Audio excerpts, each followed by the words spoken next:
Good morning students. आज हम pharmaceutical chemistry first में आपको रेडियो फार्मास्यूटिकल केमिस्ट्री के विषय में पढ़ा रहे थे स्टूडेंट्स। तो आज भी हम रेडियो फार्मास्यूटिकल्स में हमने जो बताया आपको, सबसे पहले रेडियो एक्टिविटी और उसकी डिस्कवरी के बारे में बताया और फिर उसकी हमने डेफिनेशन के बारे में आपको बताया। अब स्टूडेंट्स फिर हमने आपको टाइप्स ऑफ रेडियो एक्टिविटी के विषय में भी पढ़ाया। तो मैंने स्टूडेंट्स आपको 2 टाइप की रेडियो एक्टिविटी के विषय में पढ़ाया। नंबर 1 जो मैंने पढ़ाया था आपको प्राकृतिक रेडियो एक्टिवता, और सेकंड था स्टूडेंट्स कृत्रिम रेडियो एक्टिवता। कृत्रिम रेडियो एक्टिवता स्टूडेंट्स इसे हम आर्टिफिशियल रेडियो एक्टिविटी कहते हैं। अब आर्टिफिशियल रेडियो एक्टिविटी क्यों कहते हैं स्टूडेंट्स? क्योंकि जो इस प्रकार का जो रेडियो एक्टिव तत्व है उसे हम किसी प्रक्षेप मतलब एल्फा कण, बीटा कण, न्यूट्रॉन, प्रोटॉन, न्यूट्रॉन, उनकी बमबारी के द्वारा जो हम नया प्रोडक्ट प्राप्त करते हैं उसे हम कहते हैं कृत्रिम रेडियो एक्टिवता। और प्राकृतिक जो प्रकृति में स्वयं पाए जाते हैं और वो स्वतः ही कुछ किरणों का विघटन करते हैं, निकालते हैं, तो उसको ही हम कहते हैं प्राकृतिक रेडियो एक्टिवता। तो स्टूडेंट भारी मीन्स हैवी व अस्थायी नाभिक। अस्थायी नाभिक मतलब अनस्टेबल न्यूक्लियाई वाले तत्व जो भारी एलिमेंट होते हैं और अस्थायी जो नाभिक वाले तत्व होते हैं वो क्या करते हैं, स्वतः ही मतलब स्वयं ही विघटित होते रहते हैं। विघटित होते रहते का मतलब टूटते रहते हैं। अब टूटते रहते के बाद तथा हल्के व स्थायी तत्व वाले नाभिक में, जो हल्के हों और स्थायी हों, तो नाभिक वाले तत्व में यह गुण नहीं पाया जाता। यह गुण का मतलब होता है स्टूडेंट्स इनमें जो बैकुलर रेज होती हैं उनको उत्सर्जित होने का गुण नहीं पाया जाता है। अब देखिए, एक तो होता है स्थायी तत्व, एक होता है अस्थायी तत्व। तो स्टूडेंट्स एक स्टेबल होता है और एक अनस्टेबल। तो अनस्टेबल किसे कहते हैं और अनस्टेबल किसे कहते हैं? कि वे तत्व जिनके बाह्य कोश मीन्स सेल, और सेल होती है 4 KLMN में इलेक्ट्रॉनों की संख्या पूर्ण होती है। मतलब जैसे आपने पढ़ा है K shell, L shell, M shell और N सेल, इनमें इलेक्ट्रॉन की संख्या 2, 8, 18 और 32 होती है। पूर्ण सेल भरी हुई है। तो स्टूडेंट्स इसको बोलते हैं स्थायी, और जो सेल आधी भरी हुई हो उनको भी स्टूडेंट्स हम स्थायी बोलते हैं। और जिन तत्वों के बाह्य कोश पूर्ण रूप से भरे हुए नहीं होते उनको हम अस्थायी तत्व कहते हैं, अनस्टेबल एलिमेंट, और उसे बोलते हैं हम स्टेबल एलिमेंट। तो स्टूडेंट्स स्टेबल एलिमेंट्स वो एलिमेंट्स होते हैं कि जिनके बाह्य सेल में इलेक्ट्रॉनों की संख्या या तो हाफ फिल्ड हो या फिर फुल फिल्ड हो। हाफ फिल्ड का मतलब इलेक्ट्रॉन जो कोश में या तो आधे भरे हुए हो या पूर्ण भरे हुए। जैसे देखिए 2, 8, 18, 32 ये पूर्ण सेल भरी हुई है, तो ये स्थायित्व है हमारा। अब देखिए इसमें 2 का आधा 1, 8 के आधे 4, 18 के आधे 9 और 32 के आधे 16। तो स्टूडेंट्स अगर इस तरह की भी कंडीशन होगी किसी भी एलिमेंट के उस बाह्य सेल में, तो भी क्या होगा, हमारा स्थायित्व एलिमेंट होगा। और जिनके बाह्य कोश पूर्ण रूप से भरे हुए नहीं होते हैं उन्हें हम अस्थायी तत्व कहते हैं। तो जो भारी नाभिक होते हैं और अस्थायी वाले वो क्या करते हैं, वो कुछ किरणों का उत्सर्जन स्वतः ही करते रहते हैं। जैसे हमारे यूरेनियम है, थोरियम है, ये क्या है, सब भारी तत्व, ये कुछ किरणों का उत्सर्जन स्वतः ही करते रहते हैं। परंतु जो अस्थायी होते हैं, हल्के होते हैं, जैसे हमारा आप देख रहे हैं बोरान और नाइट्रोजन, जो कार्बन, ये सब कैसे हैं स्टूडेंट्स, एल्युमिनियम हल्के तत्व हैं। तो इनके उत्सर्जन के लिए हमें प्रक्षेप की आवश्यकता पड़ती है। प्रक्षेप का मतलब है कि प्रक्षेप के रूप में हम अल्फा कण से क्रिया करा सकते हैं, बीटा कण से क्रिया करा सकते हैं, न्यूट्रॉन से करा सकते हैं और पॉजिट्रॉन से करा सकते हैं। तो स्टूडेंट देखिए, अस्थायी तत्व वाले नाभिक में यह गुण पाया जाता है, यदि किसी स्थायी तत्व वाले नाभिक पर प्रक्षेप पर बमबारी कराने पर, यह प्रक्षेप का अर्थ होता है स्टूडेंट्स कि इसकी अल्फा कण से क्रिया करा सकते हैं, हम न्यूट्रॉन से करा सकते हैं, ड्यूट्रॉन से करा सकते हैं। तो क्रिया कराने पर जो नया तत्व बनता है स्टूडेंट्स, उसे हम क्या कहते हैं, कृत्रिम रेडियो एक्टिवता कहते हैं। कृत्रिम रेडियो एक्टिवता कहते हैं। जैसे जब एल्यूमिनियम पर, ये एल्यूमिनियम होता है, जब एल्यूमिनियम पर अल्फा कणों की बमबारी कराई जाती है, बमबारी मतलब बौछार कराई जाती है, तो क्या बन जाता है स्टूडेंट्स, नया तत्व फास्फोरस बन जाता है। फास्फोरस, ये नया एलिमेंट बन जाएगा फास्फोरस। और 0n1। तो स्टूडेंट देखिए, फास्फोरस का जो एटॉमिक नंबर है वो 15 होता है और इसका एटॉमिक मास 30 होता है, और ये एक न्यूट्रॉन को निकाल देता है, उपस्थित होता है, एक न्यूट्रॉन और बनता है। देखिए 13 और 2 15, तो देखिए 13 और 2 15 होते हैं, तो फास्फोरस का एटॉमिक नंबर 15 हो गया है। अब देखिए Al के 27 और 4 31, तो ये 30 ये रहे स्टूडेंट्स, और एक ये न्यूट्रॉन का ये उपस्थित है, तो 30 और 1 31।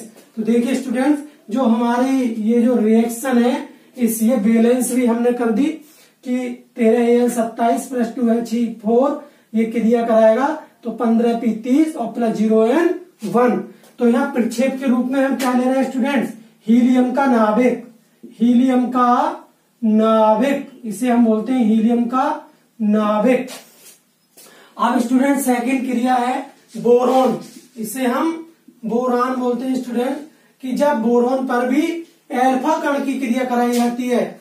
अल्फा कण, अरे अल्फा कण किसका नाभिक होता है, हीलियम का नाभिक, और जिसका सिंबल होता है 2He4।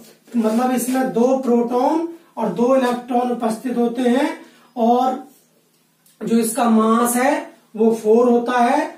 तो जो हमारा हीलियम का नाभिक है वो 2 प्रोटॉन और 2 न्यूट्रॉन से मिलकर बना हुआ होता है। अब स्टूडेंट आप पढ़ चुके हो पहले ही कि 4 में से 2 गए 2, तो वो न्यूट्रॉन की संख्या ज्ञात हो जाती है, तो 2 ही हमारे प्रोटॉन हो जाएंगे और 2 ही हमारे न्यूट्रॉन।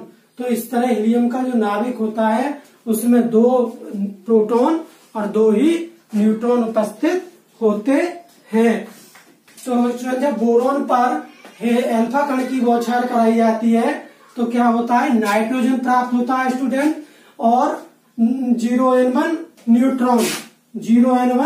न्यूट्रॉन जैसा कि ज्ञात है। देखिए इसका जो परमाणु क्रमांक है वो 7 होता है और परमाणु भार 13, और इसमें से 0n1, तो देखिए 5 और 2 7, तो स्टूडेंट्स ये 7, 10 और 4 14 और 13 और 1 14। तो देखिए ये भी जो समीकरण है हमारे स्टूडेंट्स, ये बैलेंस है पूरी। अब आपकी समझ में आ गया होगा कि अल्फा कण क्या होते हैं। अल्फा कण हीलियम का नाभिक होता है जिसके अंदर 2 प्रोटॉन और 2 न्यूट्रॉन उपस्थित होते हैं। या अल्फा कण contain 2 proton and 2 neutron in the nucleus of atom. परमाणु के नाभिक में 2 एटम जो आपके प्रोटॉन के होंगे और 2 ही न्यूट्रॉन होंगे। अब स्टूडेंट बात करते हैं 30। देखिए इसमें अब ये 7n13 ये क्या है स्टूडेंट, अब ये स्वतः ही विघटित होगा और ये इसमें कार्बन के 6C13 स्टूडेंट इसलिए आया है क्योंकि इनके रेडियो एक्टिव समस्थानिक पाए जाते हैं। रेडियो एक्टिव समस्थानिक वे समस्थानिक कहलाते हैं जिनमें 2 या 2 से अधिक तत्व जिनमें इनके परमाणु क्रमांक तो एक जैसे हों परंतु परमाणु भार भिन्न भिन्न हो, उन्हें ही हम समस्थानिक कहते हैं। ये 6C13 और प्लस 1E0 ये पॉजिट्रॉन है। तो स्टूडेंट देखिए 7 और 6 1 7 और 13, तो देखिए 13 और 0 13, अगर 13 में हम 0 जोड़ेंगे तो 13 ही होगा स्टूडेंट, और ये एक पॉजिट्रॉन निकालता है। तो जब न्यूट्रॉन स्वतः विघटित होता है तो क्या करता है स्टूडेंट, एक पॉजिट्रॉन निकाल देता है। अब स्टूडेंट बात करते हैं अगली 13Al27 मतलब जब एल्युमिनियम पर, और एल्यूमिनियम जिसका सिंबल Al है, परमाणु क्रमांक 13 है और परमाणु भार 27 है। जब 13Al27 पर न्यूट्रॉन की बौछार या बम वाली कराई जाती है तो स्टूडेंट्स क्या बनता है 11Na24। ये क्या होता है कि एल्यूमिनियम सोडियम में कन्वर्ट हो जाता है जिसका परमाणु क्रमांक 11 और परमाणु भार 24 होता है, और फिर इसमें से एक हीलियम का नाभिक निकल जाता है। अब देखिए इसको बैलेंस करके देखिए स्टूडेंट 13 और 0n1 तो 13 में 0 जोड़ी 13 तो 11 और 2 स्टूडेंट कितने होते हैं 13। अब देखिए यहाँ पे 27 और 1 28, तो देखिए स्टूडेंट्स 24 और 4 28, तो देखिए ये समीकरण भी बैलेंस है। अब समझ में आ रहा होगा स्टूडेंट अच्छी तरह। अब देखिए अगला फिर है हमारा, अब ये जो सोडियम है ये स्वतः ही विघटित होगा और ये किस में चेंज हो जाता है 12Mg24 और प्लस -1E0 इलेक्ट्रॉन। देखिए यहाँ पे इसका सोडियम जो वो चेंज हो रहा है मैग्नीशियम में, तो नया तत्व बनने वाला जो हमारा सोडियम है इससे बनने वाला जो हमारा देखिए सोडियम का परमाणु क्रमांक 11 2 8 और 1 इस तरह, और इसका है 2 8 और 2, तो देखिए इसमें एक इलेक्ट्रॉन पाया जा रहा है तो ये अनस्टेबल है, और जबकि इसमें 2 इलेक्ट्रॉन पूरे कंप्लीट हैं तो ये मोर स्टेबल हो जाता है। तो ये किसमें चेंज हो गया एक इलेक्ट्रॉन देने के बाद 12Mg24 जिसका परमाणु क्रमांक 12 है और ये मैग्नीशियम बन गया। तो ये रेडियो एक्टिव तत्व जो बना हमारा 12Mg24 बना स्टूडेंट्स। अब बात करते हैं स्टूडेंट नेचर ऑफ रेडिएशन, मतलब विकिरण की प्रकृति। विकिरण की प्रकृति मतलब विकिरण जो हमारी रेज होती हैं वो उनकी खोज किसने करी और ये कितने भागों में बांटी गई। तो देखिए स्टूडेंट विकिरण की प्रकृति रदरफोर्ड ने 1899 में, रदरफोर्ड नामक एक साइंटिस्ट था जिसने परमाणु मॉडल की खोज की, और उसने 1899 में, और एक बिलार्ड था उसने 1919 में, देखिए 90,000 में। तो रदरफोर्ड और बिलार्ड ये 2 साइंटिस्ट थे। इन दोनों ने क्या किया 1899 में रदरफोर्ड ने और 19,000 में विलार्ड ने एक प्रयोग द्वारा सिद्ध किया। उन्होंने एक प्रयोग किया और उसके द्वारा एक सिद्ध किया। क्या किया सिद्ध कि ये किरणें 3 प्रकार की होती हैं। ये स्टूडेंट्स ये किरणें जो होती हैं जो हमारी रेज निकलती हैं वो 3 प्रकार की होती हैं। नंबर 1 उसने कही एल्फा किरणें, और इनको स्टूडेंट्स एल्फा किरणों को जो हम डिनोट करते हैं, रिप्रेजेंट करते हैं, वो एल्फा के सिंबल से करते हैं, इसलिए इसका नाम एल्फा रेज रखा गया। अब स्टूडेंट्स दूसरी बीटा किरणें, बीटा इस तरह ये बीटा नाम ही है, बीटा किरणें, तो इनको हम बीटा से रिप्रेजेंट करते हैं स्टूडेंट्स, तो इनका नाम बीटा रेज रखा गया। इसी प्रकार इन किरणों को हम गामा रेज कहते हैं स्टूडेंट, तो उन्हीं के नाम पर इनको गामा कहा जाता है। अब स्टूडेंट बात करते हैं अल्फा बीटा गामा। उन्होंने क्या करा, दो जो साइंटिस्ट थे रदरफोर्ड और विलार्ड ने, उन्होंने एक रेडियो एक्टिव सब्सटेंसेस, कोई भी एक रेडियो एक्टिव पदार्थ ले लिया, उसमें आपका यूरेनियम हो सकता है, पोलोनियम हो सकता है, थोरियम हो सकता है। उन्होंने क्या करा, उनसे इस सब्सटेंस से उन्होंने उसको एक्टिवेट कराया, और एक्टिवेट कराने के बाद तो स्टूडेंट देखा कि ये एक फोटोग्राफिक प्लेट है, उन्होंने वो लगा दी ऊपर। तो स्टूडेंट्स देखिए कि जब इस सब्सटेंस से कुछ किरणें निकली, तो जो किरणें, जब इन किरणों को विद्युत चुंबकीय क्षेत्र से गुजारा गया, मतलब विद्युत चुंबकीय क्षेत्र में रखा गया, तो जो किरणें, देखिए ये किरणें ऋणावेश की ओर झुक गई स्टूडेंट्स, तो इनको हमने एल्फा रेज के नाम से जाना। तो इससे स्पष्ट हो जाता है कि ये किरणें छोटे छोटे धनावेशित कणों से मिलकर बनी हुई हैं। अब कुछ किरणें क्या हुई, वो धनावेश की ओर झुक गई, तो वो किससे मिलकर बनी हुई है, वो ऋणावेशों से मिलकर बनी हुई है। और जो किरणें बिना विचलित हुए, मतलब बिना इधर उधर घूमे एक सीधी रेखा में निकल गई, तो उन किरणों का नाम दिया स्टूडेंट इसने गामा रेज, गामा किरणों के नाम से जाना। तो देखिए अब एल्फा रेज का देखिए, जब इन किरणों को विद्युत चुंबकीय क्षेत्र से गुजारा जाता है, जब इस प्रकार की जो किरणें हैं उनको हमने किस में रखा, मैग्नेटिक फील्ड में, तो क्या हुआ स्टूडेंट्स कि ये किरणें ऋणावेश से युक्त प्लेट की ओर झुक जाती हैं। ये किसकी ओर झुक गई स्टूडेंट, ऋणावेशित प्लेट की ओर।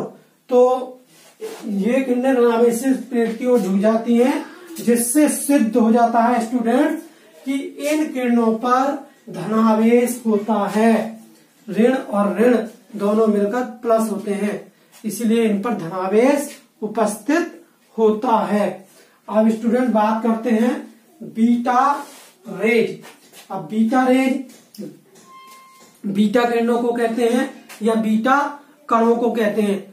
तो जब इन किरणों को भी विद्युत चुंबकीय क्षेत्र में रखा जाता है या विद्युत चुंबकीय क्षेत्र से गुजारा जाता है, तो ये किरणें, यहाँ तो ये ऋणावेश की ओर झुक रही है, तो ये किसकी ओर झुक जाती हैं स्टूडेंट्स, धनावेशित की ओर झुक जाती हैं, धनावेशित की ओर झुक जाती हैं, जिससे स्पष्ट हो जाता है कि ये किरणें छोटे छोटे ऋणावेशों से मिलकर बनी हुई होती हैं। ठीक है स्टूडेंट, ये छोटे छोटे ऋणावेशों से मिलकर बनी हुई होती हैं। इसी प्रकार अब है बात गामा रेज। अब गामा रेज क्या होती है कि जब इन किरणों को विद्युत चुंबकीय क्षेत्र में रखा जाता है, तो स्टूडेंट्स क्या हुआ कि ये किरणें बिना विचलित हुए, बिना इधर उधर घूमे या झुके, ये सीधी निकल जाती हैं। तो इन किरणों को ही हमने क्या कहा, गामा किरणों के नाम से जाना जाता है। और ये किरणें आवेशहीन होती हैं, इन पर कोई भी आवेश नहीं पाया जाता है, ना तो स्टूडेंट पॉजिटिव चार्ज होता है इन पे और ना ही नेगेटिव चार्ज उपस्थित होता है, इसलिए इन्हें आवेशहीन कहते हैं। अब देखिए स्टूडेंट्स कि जिन किरणों पर ऋणावेश उपस्थित है, तो वो किरणें क्या हैं, वो इलेक्ट्रॉन के समान कार्य कर रही हैं, और जिन पर धनावेश है वो किसके समान, वो प्रोटॉन के समान कर रही है, और जिन पर कोई आवेश नहीं होता है तो वो किसके समान कर रही है, न्यूट्रॉन के समान कार्य कर रही हैं। मतलब जो हमारी गामा किरणें होती हैं वो न्यूट्रॉन के समान होती हैं, और जो हमारी अल्फा होती हैं वो इलेक्ट्रॉन के, और बीटा हमारी प्रोटॉन के समान होती हैं। और इनकी प्रॉपर्टीज भी वही होती है स्टूडेंट, कि मान लो इनकी प्रकृति क्या होगी, अल्फा किरणों की जो रेज की जो प्रकृति है वो क्या होगी स्टूडेंट, कि जब इन किरणों को विद्युत चुंबकीय क्षेत्र से घुराया जाता है तो ये किसकी ओर झुकती है, ऋणावेश की ओर झुक जाती है। अब इनका वेग क्या होगा, अब स्टूडेंट जो इनका जो वेग होता है, इनका वेग प्रकाश के वेग का 1/10वां भाग, अर्थात 3 × 10⁻9 सेंटीमीटर पर सेकंड होता है। इनका जो वेग होता है 3 × 10⁸ सेंटीमीटर पर सेकंड होता है। इनकी जो वेदन क्षमता होती है स्टूडेंट वो सबसे कम होती है। इनकी वेदन क्षमता कम होती है, मतलब आर पार जाने की जो क्षमता है वो स्टूडेंट्स कम होती है, किसकी अपेक्षा, बीटा की अपेक्षा। ठीक है स्टूडेंट्स, बीटा और गामा की अपेक्षा। अब इनकी जो देखिए ये हो गया आपका वेदन क्षमता। अब आयनीकरण, इनमें इनका जो आयनीकरण है वो सबसे ज्यादा होता है, क्योंकि इनकी जो गतिज ऊर्जा होती है सबसे ज्यादा उच्च होती है, और इसका जो संवेग है वो भी उच्च होता है। उन्हीं के कारण इनकी जो गति है वो बहुत तेज होती है। देखिए स्टूडेंट, ये भी किरणें क्या करती हैं, प्रतिदीप्ति उत्पन्न करती हैं। प्रतिदीप्त का मतलब होता है चमक, और ये भी क्या करती हैं, फोटोग्राफिक प्लेट को क्या कर देती हैं, काला कर देती हैं। तो ये स्टूडेंट्स हमारी अल्फा, बीटा और गामा रेज, उनके विषय में मैंने आपको पढ़ाया, और कृत्रिम रेडियो एक्टिवता के विषय में पढ़ाया, और उसके मैंने आपको ये एग्जाम्पल भी दिए जो आपकी समझ में ठीक प्रकार से आ गए होंगे स्टूडेंट। तो अब हम इसका जो नेक्स्ट पार्ट है वो नेक्स्ट वीडियो में कराएंगे। तो आप सब इसका स्क्रीनशॉट ले लीजिए, और आपको अगर वीडियो अच्छा लग रही हो मेरी तो उसको मेरे चैनल को सब्सक्राइब भी करते रहिए। तो स्क्रीनशॉट लीजिए student. Thank you very much.